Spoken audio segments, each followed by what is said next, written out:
नमस्कार. साधी माणसामध्ये आपण पाहत आहोत सत्या त्याच्या बाबांना म्हणतो की तुमच्या म्हणण्यानुसार मी आता लग्न केलं आहे, मला खूप जोराची भूक लागली आहे बाबा, मी जेवायला जातो. तेव्हा त्याचे वडील म्हणतात, अरे आता तुझं लग्न झालं आहे, तुझ्या बायकोलाही विचार, तिलाही भूक लागली असेल, तिला सोबत घेऊन जा.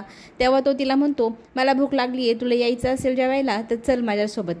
मग ती होकार देते. मग दोघंजणं जेवायला जातात. सगळेजण जेवायला बसलेले असताना एक करवली दाजींना म्हणते, तुम्हाला उखाणा घ्यावा लागेल, त्याशिवाय जेवण नाही करायचं. तेव्हा तो म्हणतो, मला काही उखाणा वगैरे येत नाही, पण सगळ्यांच्या आग्रहाखातर तो एक छानसा उखाणा घेऊन टाकतो. घरी आल्यानंतर सत्याचे वडील म्हणतात की मी नवीन सुनबाईचं स्वागत माझ्या हाताने करणार, तिचं औक्षण करणार, तिचं औक्षण करून ती घरात पाऊल ठेवणार. तितक्यात निरुपमा थांब असं म्हणते.